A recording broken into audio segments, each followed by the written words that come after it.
India has a long tradition of trade, both internal and international. International trade can be traced back to the pre-Christian era. As we come to the medieval period, a notable feature is the growth of towns. Often, towns grow from villages. One of the chief reasons for this is the growth of trade. During the Sultanate period, which lasted from the early 13th to the early 16th centuries, the economy of towns flourished. This was due to the establishment of a sound currency system based on the silver tanka and the copper dirham. Ibn Battuta, the 14th century Moorish traveller, had visited India during the Sultanate period. He had described the teeming markets of the big cities in the Gangetic plains, Malwa, Gujarat and southern India. During the Mughal period, due to relative political stability and uniform regional governance, trade increased. The rapidly increasing foreign trade led to the development of marketplaces not only in the towns but also in villages. The production of handicrafts, cotton, silk and other luxury items increased in order to keep up with the demand for them in foreign countries. First we shall discuss the markets, different types, and then we'll go into the pattern of the internal. The market or the internal trade of Mughal India constitute a consistency over the years, increasing both in number as well as in the quality or its rich products. It had continued from the Sultanate period, particularly from the 14th century of the Sultanate period, from where we have accounts of the internal trade very much in details. There are different levels of markets. For example, if we take the low one, the village market. Villages were of two kinds, one might say. One, which are rather marginal in distant areas, difficult to access, but there are villages which are on the routes, either overland trade route or by the riverine tract. Now in the later stages, the villages we have seen in other cases, they have their own markets, though small compared to the cities, but yet we see that they have the markets which can be called sometimes in Sanskrit hatta or in Bengali hat. That is, this is the type of market which sits for 2 or 3 days a week, where the products of the neighboring villages come in, and if these are in the trade route, either overland or riverine, then they may continue to hold for at least 5 days a week.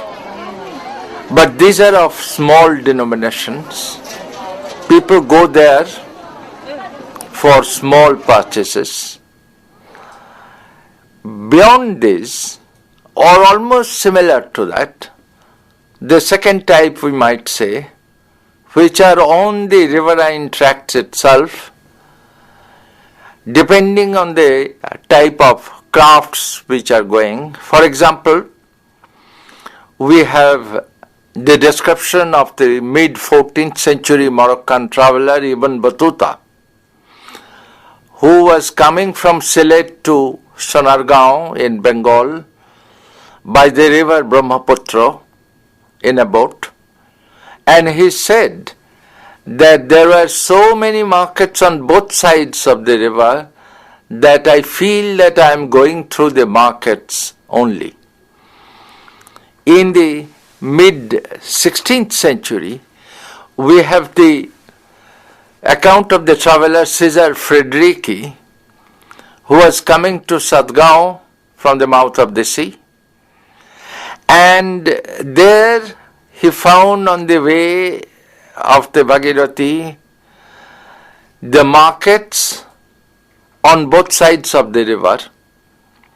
But these markets, it appears, were not very consistent or uniform. They come at a particular season with particular products. So these are the two low-level types, we might say, of the markets. A much bigger one was a wholesale market, which in Indian language called Mandi, M-A-N-D-I, which is really the wholesale market for trade, certainly, not only for consumption purchases of the local inhabitants, but more than that. Most urban markets not only catered to the needs of the local consumers, wholesale and retail, but were also storing centers or entrepots from which dealers from other centers could get their supplies. Now these mandis, which has been found almost in every pargana, at least one, in the Mughal Empire, these mandis, they are also there in the suburbs of the big cities. And the big cities were supplied generally by the mandis. We have many examples, some of which had continued even today.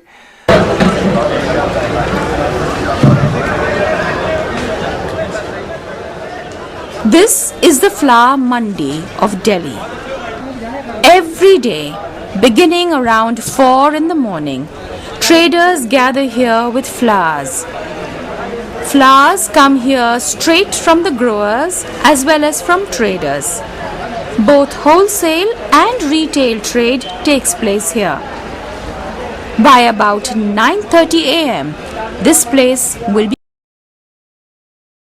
Now there are others examples. The growth of Patna, for example, after 1670, was partly due to the suburbs, which later became modern Patna, and this was due to the wholesale market or markets which were there in the suburbs of Patna. Now, the bigger cities, the next type of markets, are in the bigger cities where one has the wholesale market just outside the city. There was also the market for cattle and horses in Delhi, which was outside the walls of the city. But the city itself has certain internal markets run by internal trade also. And these are sometimes very much specialized. For example, in Delhi, we know that there were specialized items being sold in specialized streets. In one place one could get sweetmeats, in another street one could get equipments of war, etc. So we have in the city already two different types of markets. One is the mandi, which is practically the suburbs, and the other is the specialized markets within the city itself. There is the third type of market within the city, and that is a far more mixed one in the Maidan or Chowk, where in the morning and in the afternoon the shopkeepers come with their wares to sell.